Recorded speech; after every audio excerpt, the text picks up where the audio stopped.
Good morning, dear students. Today we have start the very important chapter solution. आज हम class 12th का unit number 2 solution chapter discuss करेंगे बच्चों। तो आज हम बात करेंगे सॉल्यूशन की। तो फिजिकल केमिस्ट्री का जो आपका सेकंड चैप्टर है क्लास 12th का वो है बच्चों सॉल्यूशन। सॉल्यूशन के बारे में हम पढ़ेंगे। तो हमने क्लास 11th में दो तरह के मिक्सचर पढ़े थे बच्चों, एक तो होमोजेनियस मिक्सचर और एक हमने पढ़ा था हेटेरोजेनियस मिक्सचर। तो होमोजेनियस मिक्सचर जो है ना उससे बनता है बच्चों सॉल्यूशन, होमोजेनियस मिक्सचर से बनता है सॉल्यूशन और हेटेरोजेनियस मिक्सचर से बनता है कॉलॉइड्स। हेटेरोजेनियस मिक्सचर जो है वो कॉलॉइड्स बनाएगा और होमोजेनियस मिक्सचर को हम लोग सॉल्यूशन कहेंगे। तो आज हम बात करेंगे सॉल्यूशन की। सॉल्यूशन क्या है? तो सॉल्यूशन एक होमोजेनियस मिक्सचर है बच्चों। क्या है? Homogeneous mixture. Homogeneous mixture of two or more component. A homogeneous mixture of two or more component homogeneous mixture है। Homogeneous mixture of two or more component, to or more component. तो दो या दो से ज्यादा कंपोनेंट जो है उनका एक होमोजेनियस मिक्सचर बच्चों सॉल्यूशन कहलाता है। A homogeneous mixture of two or more component, a homogeneous mixture of two or more component is called solution. दो या दो से ज्यादा कंपोनेंट मिलकर के सॉल्यूशन को तैयार करते हैं। वो कंपोनेंट क्या है? वो कंपोनेंट्स एक तो होता है सॉल्वेंट। क्या होता है बच्चों? सॉल्वेंट। और एक होता है सॉल्यूट। क्या होता है? सॉल्यूट। एक homogeneous mixture of two or more component is called solution. एक होमोजेनियस मिक्सचर है दो या दो से ज्यादा कंपोनेंट से मिलकर बना है, उसे हम सॉल्यूशन कहते हैं। अब ये सॉल्यूशन के अंदर जो दो कंपोनेंट हैं वो दो भी हो सकते हैं, तीन भी हो सकते हैं, चार भी हो सकते हैं। उसमें से जो एक मेन कंपोनेंट क्या क्या होंगे? वो जनरली दो होते हैं, सॉल्यूट और सॉल्वेंट। सॉल्वेंट हमेशा एक होगा, सॉल्वेंट हमेशा एक होगा। सॉल्यूट एक, दो, तीन और मोर देन हो सकते हैं। सॉल्यूट ज्यादा हो सकता है लेकिन सॉल्वेंट हमेशा एक रहेगा। यहाँ पर हम सॉल्यूट और सॉल्वेंट दो चीजों को पढ़ेंगे भाई। Homogeneous mixture of two or more component, कौन से कंपोनेंट? सॉल्यूट और सॉल्वेंट। देखिए मैंने क्या करा बच्चों, पानी ले लिया। क्या ले लिया? पानी ले लिया। ठीक है, तो यहाँ पर आपने जो पानी ले लिया उस पानी में मैंने क्या मिला दिया? नमक मिला दिया, चीनी मिला दी। ठीक है, या तो आपने कॉमन सॉल्ट मिला दिया, ठीक है, या फिर कॉमन सॉल्ट मिला दिया, शुगर मिला दिया। क्या मिला दिया बच्चों? शुगर। तो यहाँ पर जो हम कॉमन सॉल्ट या फिर शुगर पानी के अंदर मिला रहे हैं, ये जो चीजें हैं ये क्या है? अब जो पानी है ना वो ज्यादा मात्रा में है। किसमें है? एक्सेस अमाउंट में। किसमें है? एक्सेस अमाउंट में है। तो जो चीज लार्ज क्वांटिटी में होगी, जो एक्सेस अमाउंट में होगी, उसे हम बोलेंगे सॉल्वेंट। क्या बोलेंगे? सॉल्वेंट। क्या बोलेंगे? सॉल्वेंट। और जो चीनी या नमक जो कम मात्रा में है वो किसमें है? मिनिमम अमाउंट में है। किसमें अमाउंट में है? मिनिमम अमाउंट में है, उसे हम बोलेंगे सॉल्यूट। क्या बोलेंगे? सॉल्यूट। ध्यान रखना बच्चों कि कोई भी चीज जो कम मात्रा में है, जिसको मिलाया जा रहा है, जिसमें मिलाया जा रहा है, जैसे पानी में मिलाया जा रहा है चीनी को, तो पानी क्या है? सॉल्वेंट। चीनी क्या है? सॉल्यूट। अगर पानी कम और चीनी ज्यादा है तो चीनी क्या हो जाएगी? सॉल्वेंट। सिंपल सी बात है कि जो चीज ज्यादा होगी, जो मैक्सिमम अमाउंट में होगी, उसे हम बोलेंगे सॉल्वेंट। क्या बोलेंगे? सॉल्वेंट। और जो कम मात्रा में होगी, जो मिनिमम अमाउंट में होगी, उसे हम बोलेंगे solute. Minimum amount of substance is called solute. Minimum amount of substance is called solute. minimum amount of substance is called solute, is called solute। जो चीज कम मात्रा में होगी उसे हम बोलेंगे solute। क्या बोलेंगे? solute। minimum amount of substance is called solute और maximum amount of substance is called solvent। maximum amount of substance is called solvent। maximum amount of substance is called solvent, is called। जो चीज ज्यादा मात्रा में है वो solvent है, जो चीज कम मात्रा में है वो सॉल्यूट है। दोनों मिलकर क्या बनाएंगी? सॉल्यूशन। सॉल्यूट प्लस सॉल्वेंट मिलकर क्या बनाएगी? सॉल्यूशन। क्या बनाएगी? सॉल्यूट प्लस सॉल्वेंट मिलकर क्या बनाएंगे? सॉल्यूशन। क्या बनाएंगे? सॉल्यूशन। सॉल्यूट क्या है बच्चों? जो कम मात्रा में है। Minimum amount of substance is called solute, maximum amount of substance called solvent. दोनों मिलके क्या बनाएंगे? सॉल्यूशन। क्या बनाएंगे बेटा? सॉल्यूशन। तो solute plus solvent gives solution. A homogeneous mixture of two or more non-reacting substance. A homogeneous mixture of two or more component is called solution. Solution दो चीजों से मिलके बना है, solute और सॉल्वेंट। सॉल्यूट क्या है? Minimum amount of substance is called solute, maximum amount of substance is called solvent. जो चीज कम मात्रा में है वो सॉल्यूट है, जो एक्सेस अमाउंट में है वो सॉल्वेंट है, ठीक है। तो जो चीज कम मात्रा में है वो सॉल्यूट, तो ज्यादा मात्रा में है वो सॉल्वेंट। सॉल्यूट प्लस सॉल्वेंट मिलकर क्या बनाएगा? सॉल्यूशन। क्या बनाएगा? सॉल्यूशन। अभी जो सॉल्यूशन है इसको हम लोग फेजेस के हिसाब से भी करेंगे। हम लोग 3 फेज पढ़ते हैं, solid phase, liquid phase, gases phase. तो हम इसको सॉल्यूशन को टाइप करेंगे। तो सॉल्यूशन का यहाँ पर टाइप हम पढ़ेंगे। एक तो हो जाएगा आपका, एक तो हो जाएगा यहाँ पे आपका सॉल्यूशन जो है बाइनरी सॉल्यूशन, टर्नरी सॉल्यूशन और क्वार्टरनरी सॉल्यूशन, ठीक है। और उसके बाद फेज के हिसाब से होगा सॉलिड सॉल्यूशन, लिक्विड सॉल्यूशन और गैसेस सॉल्यूशन। उसके बाद हम पढ़ेंगे कंसंट्रेशन, ठीक है। कंसंट्रेशन टर्म, इसको नोट कीजिए।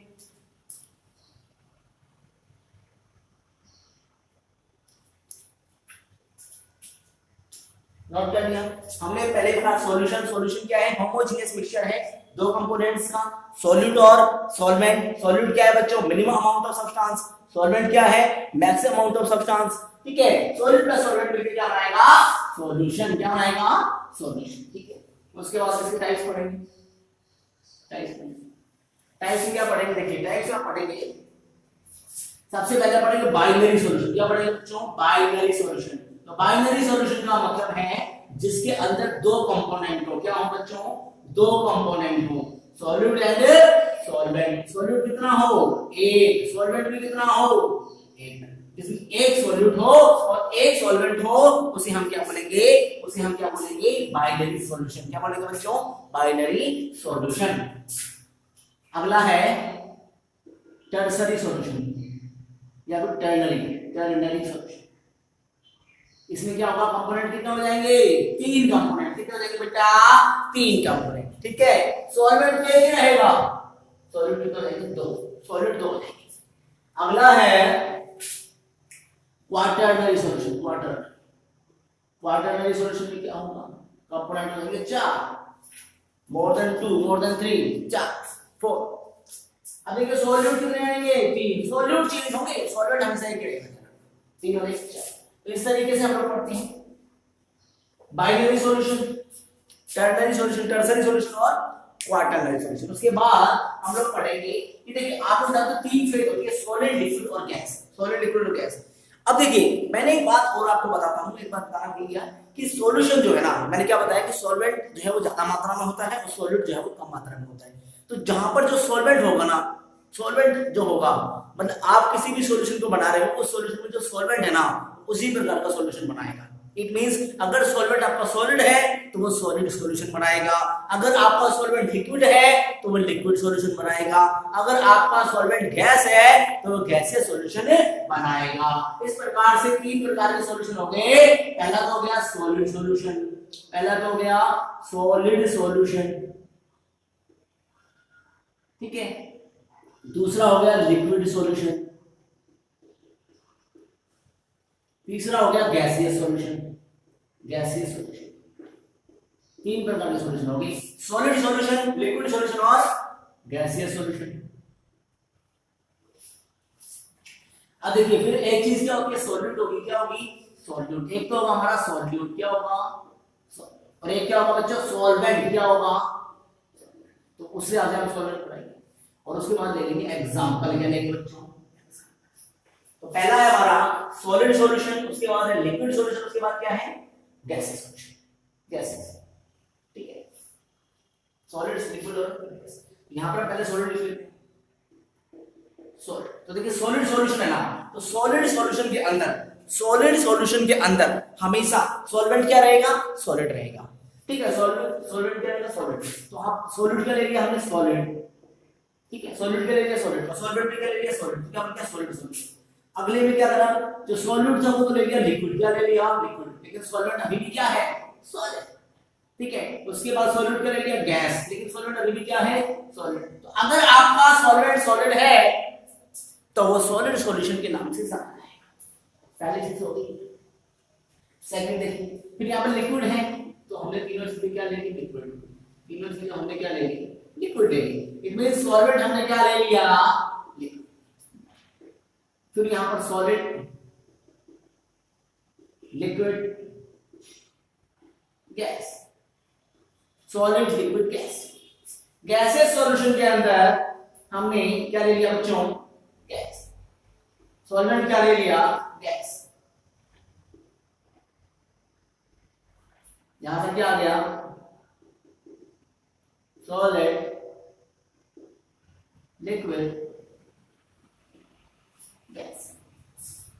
इट मींस यहां पर हम तीन प्रकार के सॉल्यूशन पढ़ेंगे, सॉलिड सॉल्यूशन, लिक्विड सॉल्यूशन और गैसेस सॉल्यूशन। और इन तीनों से टोटल 9 टाइप के सॉल्यूशन तैयार होंगे। टोटल 9 टाइप के सॉल्यूशन तैयार होंगे।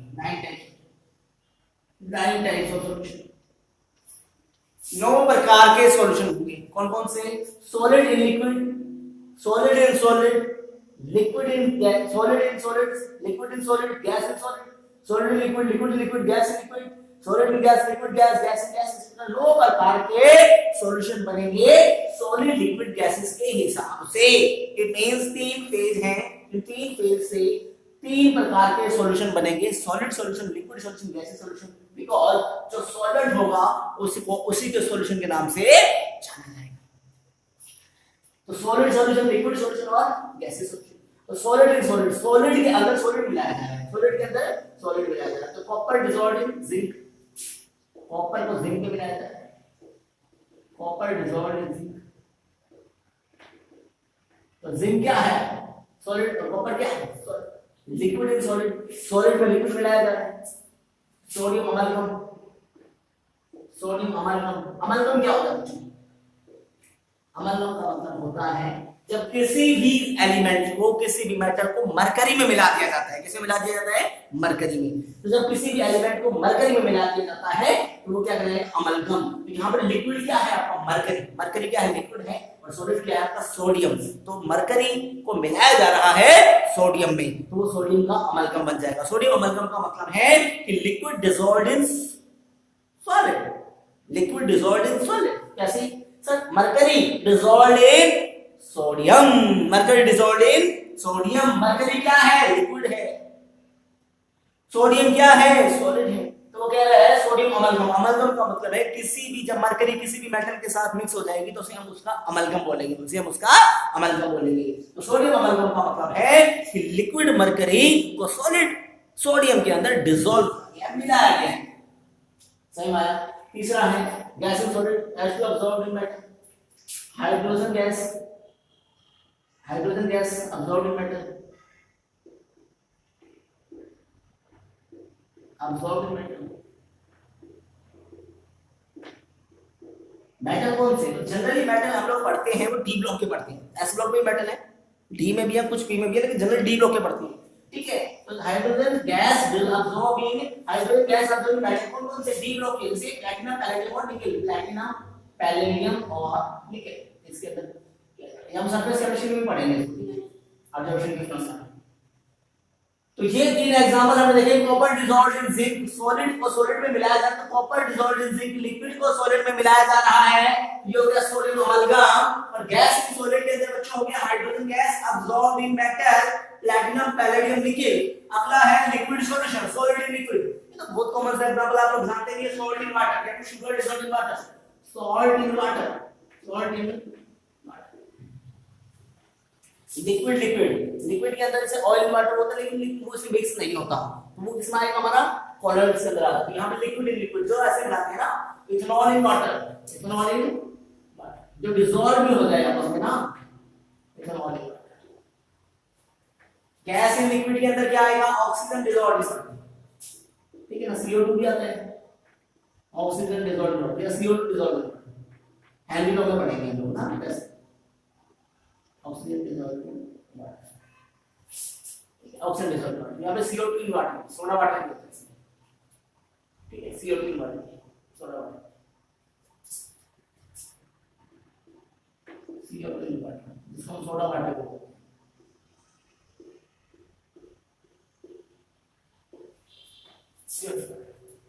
सॉलिड इन गैस की बात करेंगे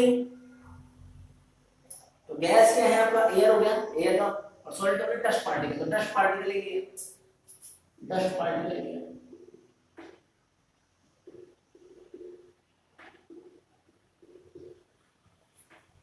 लिक्विड एंड गैस की बात करेंगे, गैस के अंदर लिक्विड तो मॉइस्चर वाटर में पढ़ेंगे, मॉइस्चर।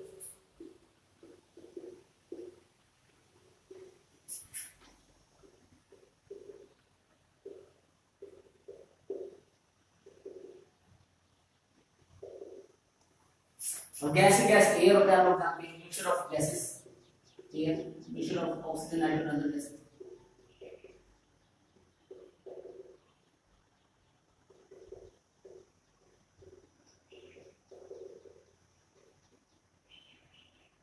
and other gases.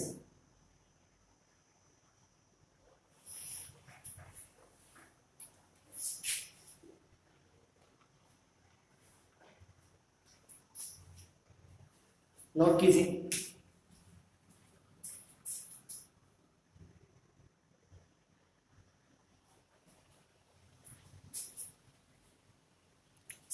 तो बच्चों हमने क्या क्या पढ़ा, सबसे पहले हमने बात करी सॉल्यूशन की, और सॉल्यूशन के अंदर हमने पढ़ा, सॉल्यूशन के अंदर हमने पढ़ा कि सॉल्यूशन एक होमोजीनियस मिक्सचर है बच्चों। क्या है? एक होमोजीनियस मिक्सचर है।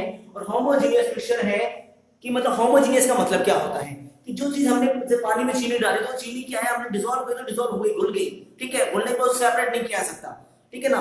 तो जब उसको सेपरेट नहीं किया जाता तो इस तरह के सॉल्यूशन को बोलते हैं होमोजीनियस, मतलब पूरे होमोजीनियस मतलब यूनिफॉर्म कंपोजिशन है, पूरा का पूरा पानी मीठा हो चुका है, तो यूनिफॉर्म कंपोजिशन है, उसको बोलते हैं होमोजीनियस मिक्सचर। और वो सॉल्यूशन दो चीजों से मिलकर बना है, सॉल्यूट और सॉल्वेंट। सॉल्यूट और सॉल्वेंट, सॉल्यूट का मतलब है जो मिनिमम अमाउंट ऑफ सब्सटेंस है उसे हम बोलते हैं सॉल्यूट, और जो मैक्सिमम अमाउंट ऑफ सब्सटेंस है उसे हम बोलते हैं सॉल्वेंट। क्या बोलते हैं बच्चों? सॉल्वेंट। तो उस प्रकार से हम लोग 9 टाइप के सॉल्यूशन पढ़ेंगे सॉल्यूट और सॉल्वेंट के हिसाब से, solid solution, liquid solution, gases solution, उसके बाद सॉलिड लिक्विड गैस, तो सॉलिड लिक्विड गैस इसके एग्जांपल, सॉलिड को सॉलिड में मिलाया, सॉलिड लिक्विड को सॉलिड में, गैस को सॉलिड में, इसके एग्जांपल्स हैं। आप लोगों को चार्ट समझ में आ चुका होगा, 9 टाइप्स ऑफ सॉल्यूशंस हैं, ठीक है, नोट कीजिए।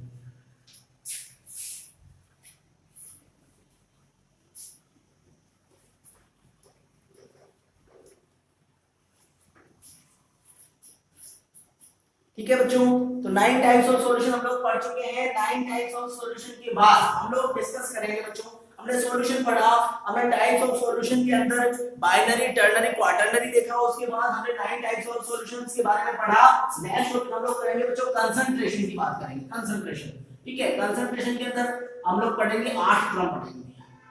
कंसंट्रेशन की कुछ बेसिक टर्म्स हम लोग क्लास 11 के chapter number 1 some basic concept of chemistry में भी पढ़ चुके हैं।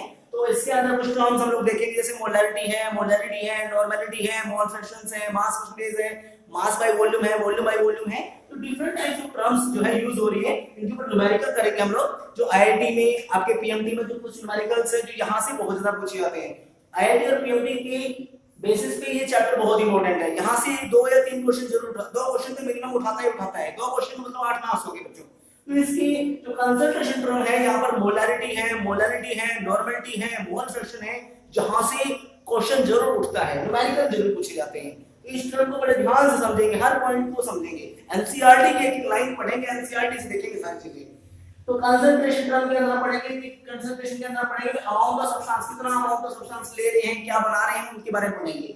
यहाँ पर जो हम टर्म पढ़ेंगे बच्चों, उसके बाद नेक्स्ट टॉपिक हम लोग पढ़ेंगे solubility, solubility of gases in liquid या फिर सॉलिड इन लिक्विड।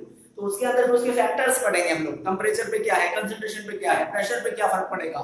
उसके बाद हम लोग बच्चे को पढ़ेंगे हेनरी लॉ, उसके बाद पढ़ेंगे राउल्ट्स लॉ, फिर हम लोग पढ़ेंगे कोलिगेटिव प्रॉपर्टी।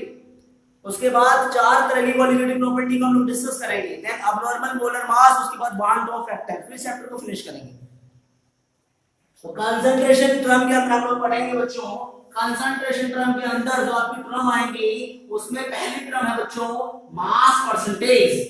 मास परसेंटेज बहुत ही आसान है, मुश्किल नहीं है, ध्यान से समझिएगा, बहुत आसान टॉपिक है। न्यूमेरिकल भी बहुत आसान है, अगर आपको इसका तरीका समझ में आ गया तो न्यूमेरिकल सॉल्व होने लग जाएंगे।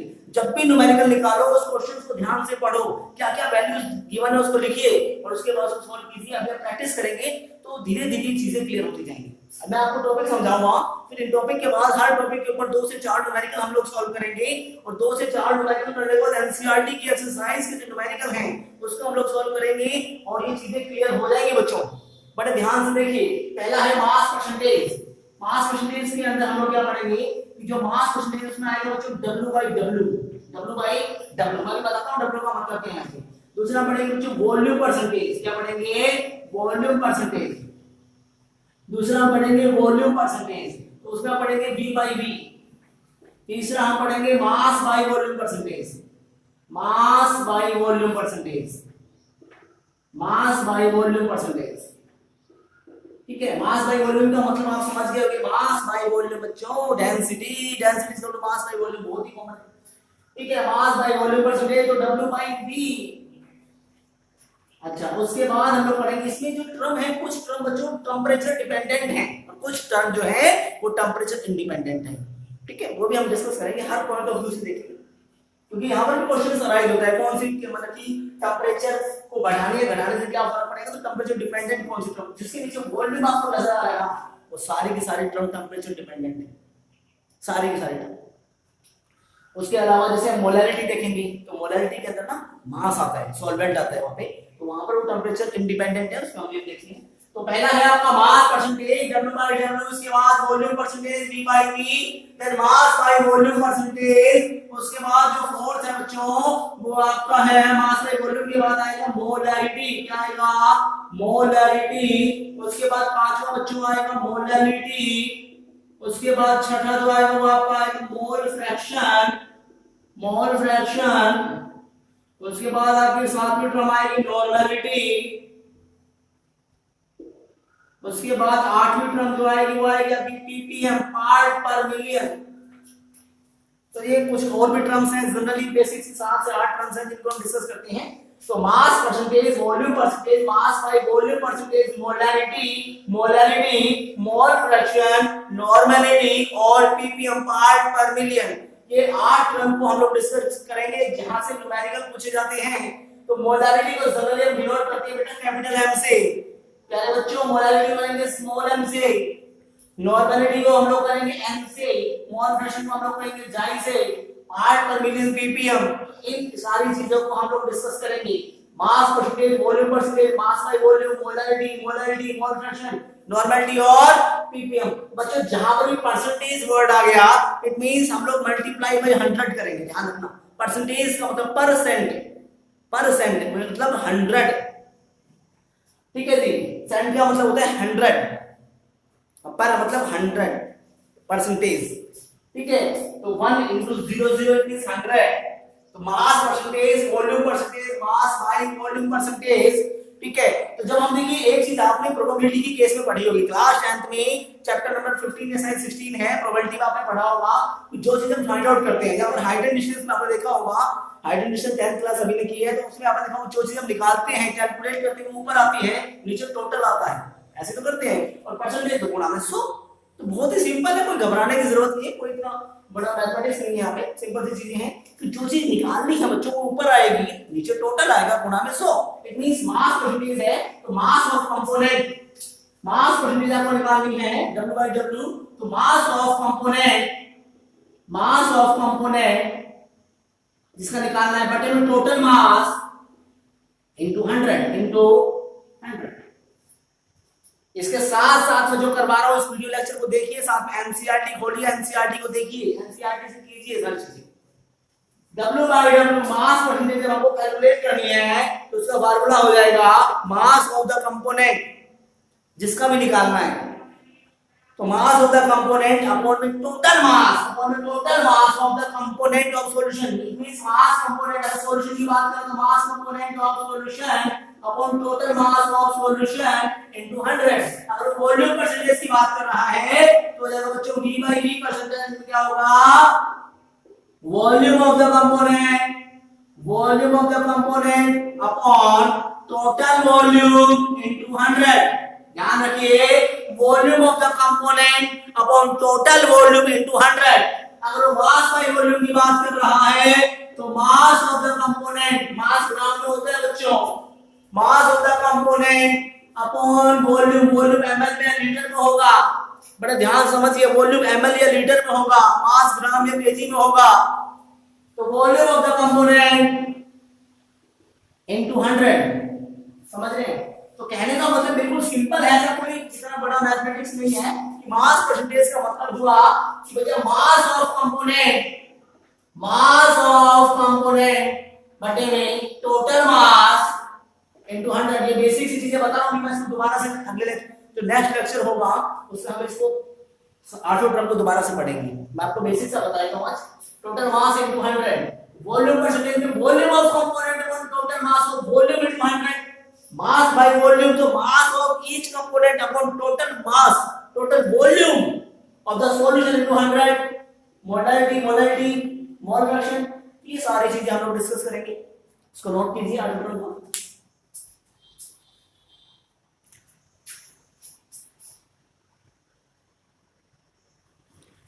तो आज बच्चों हमने सबसे पहले अपने बेसिक सिलेक्शन अपने आज पढ़ा है। मैंने आपको बता दिया क्या क्या चीजें हैं। एक्चुअल कंसंट्रेशन के अंदर नोट लगाएंगी और इसके बाद हमको कंसंट्रेशन के अंदर जो नोट लगाएंगी इसके बाद हमको पढ़ना है। इसमें पढ़ना क्या क्या है हमको देख लेते हैं आज कि हमको क्या क्या पढ़ना है। तो सबसे पहले इसमें हम लोग बच्चों पढ़ेंगे सॉल्यूशन। क्या पढ़ेंगे?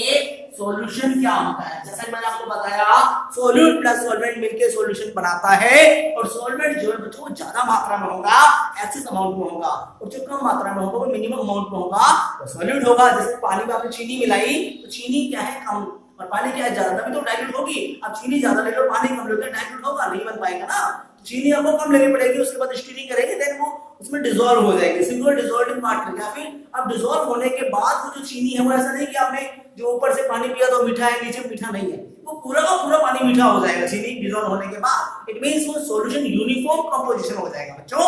और यूनिफॉर्म कंपोजिशन का मतलब है कि वो पानी पूरा का पूरा मीठा हो चुका है, शुगर पूरी पूरी डिसॉल्व हो चुकी है।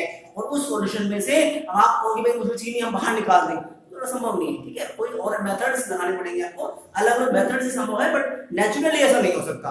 तो वो जो यूनिफॉर्म कंपोजिशन बनेगा उसे हम बोलेंगे होमोजेनियस मिक्सचर या फिर सॉल्यूशन। ठीक है, जो अब चीनी क्या हो गई सॉल्यूट और जो पानी है वो सॉल्वेंट और जो मीठा पानी बनेगा वो बनेगा सॉल्यूशन। क्या बनेगा? Solution, homogeneous mixture. उसके बाद में बनेगा, उसके बाद हमने पढ़ा 9 type of solution. 9 type of solution हमने पढ़े किसके बेसिस पे? Solid in solid, solid in liquid, liquid in gases, with examples हमने पढ़ा। फिर हमने क्या पढ़ा बच्चों? कंसंट्रेशन के अंदर टर्म पढ़ी molarity, normality, mole fraction, mass by mass, volume by volume, mass by volume. ठीक है जी, पीपीएम पार्ट पर मिलियन ये टर्म पढ़ी। उसके बाद हम पढ़ेंगे effect of temperature, effect of pressure पे सॉल्युबिलिटी। क्या पढ़ेंगे बच्चों? सॉल्युबिलिटी का केस पढ़ेंगे। सॉल्युबिलिटी के बाद हम पढ़ेंगे हेनरी लॉ। क्या पढ़ेंगे? Henry law. उसके बाद हम बच्चों इसमें पढ़ेंगे वेपर प्रेशर। क्या पढ़ेंगे? Vapour pressure. वेपर प्रेशर में हम लोग फिर क्या पढ़ेंगे? Raoult's law. क्या पढ़ेंगे? Raoult's law. किस पे? दो केसेस में, वोलेटाइल और नॉन वोलेटाइल, वोलेटाइल और नॉन वोलेटाइल, वोलेटाइल के केस में और नॉन वोलेटाइल के केस में हम लोग राउल्ट्स लॉ पढ़ेंगे। उसके बाद हम पढ़ेंगे कोलिगेटिव प्रॉपर्टी। क्या पढ़ेंगे बच्चों? कोलिगेटिव प्रॉपर्टी, जो हमारी कितनी है? 4 है। कोलिगेटिव प्रॉपर्टी पढ़ेंगे 4 है। कौन कौन सी? Relative lowering of vapour pressure, elevation of boiling point, depression of freezing point और ऑस्मोटिक प्रेशर। Colligative property. उसके बाद abnormal molar mass, abnormal molar mass. उसके बाद बात करेंगे very important van't Hoff factor और इसके साथ चैप्टर को फिनिश करेंगे। इस चैप्टर में क्या क्या पढ़ना है? Solution, types of solution, concentration की term, vapour pressure, Raoult's law, Henry law, abnormal molar mass, colligative property और मान ऑफ फैक्टर। वो चीजें बेसिक चीजें हम डिस्कस कर चुके हैं। बाकी की चीजें हम लोग नेक्स्ट वीडियो लेक्चर में बच्चों डिस्कस करेंगे। एनसीईआरटी से पढ़िए, अच्छे से पढ़िए, कोई डाउट्स हो पूछिए, ये सारे टॉपिक क्लियर कीजिए। Okay, thank you.